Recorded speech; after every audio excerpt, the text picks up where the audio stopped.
नमस्कार मित्रांनो, आपल्या सर्वांना माहिती आहे की जर आपल्याला तंदुरुस्त राहायचं असेल तर आपल्या शरीराला लागणारे घटक योग्य प्रमाणात असणे गरजेचे आहे। त्यातील विटॅमिन डी हा घटक आपल्या शरीरासाठी खूप महत्त्वाचा आहे। आपल्या शरीरात विटॅमिन डी ची कमतरता असेल तर आपल्याला कोणती लक्षणे जाणवतात हे आपण या व्हिडिओत बघणार आहोत। पहिले लक्षण म्हणजे थकवा आणि अशक्तपणा। जर तुम्हाला अशक्तपणा आल्यासारखे वाटत असेल किंवा थोडे जरी काम केले, हालचाल केली तर थकवा येत असेल तर नक्की तुमच्या शरीरात विटॅमिन डी ची कमतरता आहे। विटॅमिन डी हे आपल्या शरीरातील स्नायूंना ऊर्जा देते, ते स्नायूंच्या कार्यास मदत करते। त्यामुळे विटॅमिन डी कमी असेल तर थकवा आणि अशक्तपणा जाणवतो। दुसरे लक्षण म्हणजे हाडे दुखणे किंवा स्नायू दुखणे। विटॅमिन डी हे हाडांच्या मजबूतीचे काम करते, ते हाडांच्या आरोग्यासाठी चांगले असते। विटॅमिन डी हे शरीराला कॅल्शियम शोषून घ्यायला मदत करते। त्यामुळे जर तुमची हाडे आणि स्नायू दुखत असतील तर तुमच्यात विटॅमिन डी ची कमतरता नक्कीच आहे।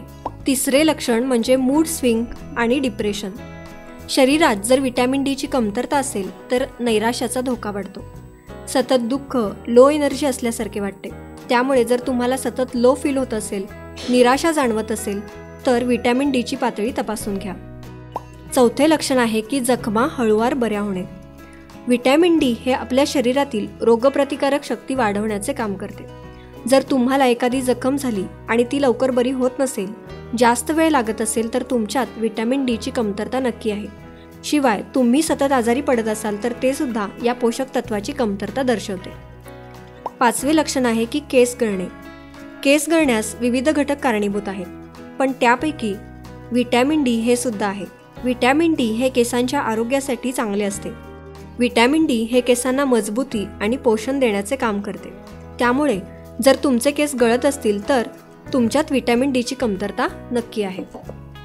सहावे लक्षण जास्त घाम येणे। शरीरातील विटॅमिन डी हा घटक शरीरातील तापमान नियंत्रित ठेवण्यास मदत करतो। त्यामुळे जर तुमच्या शरीरात पुरेसे विटॅमिन डी नसेल तर तुम्हाला खूप घाम येतो। सातवे लक्षण पचन समस्या। विटॅमिन डी च्या कमतरतेमुळे पचन संस्थेवर परिणाम होऊ शकतो। जर तुम्हाला इरिटेबल बोवेल सिंड्रोम किंवा इन्फ्लमेटरी बोवेल डिसीज म्हणजे आतड्याविषयी आजार अशा पचन समस्या असतील तर तुमच्यात विटॅमिन डी ची कमतरता आहे असे म्हणले जाईल। आठवे लक्षण कमी रोगप्रतिकारक शक्ती। जसे की मी मगाशी तुम्हाला सांगितलं की तुम्ही सतत आजारी पडत असाल तर तुमच्यात विटॅमिन डी ची कमतरता आहे, म्हणजेच तुमची रोगप्रतिकारक शक्ती कमी आहे। विटॅमिन डी हे रोगप्रतिकारक शक्ती वाढवण्याचे काम करते। अशा प्रकारे या व्हिडिओत आपण पाहिले की जर आपल्या शरीरात विटॅमिन डी ची कमतरता असेल तर कोणती लक्षणे जाणवतात। चांगल्या आरोग्यासाठी विटॅमिन डी हे खूप महत्त्वाचे आहे। त्यामुळे आपल्या आहारात विटॅमिन डी युक्त पदार्थांचा समावेश असायला हवा। ते पदार्थ कोणते यावर आम्ही ऑलरेडी व्हिडिओ बनवलेला आहे, लिंक डिस्क्रिप्शन बॉक्समध्ये आहे, व्हिडिओ नक्की बघा।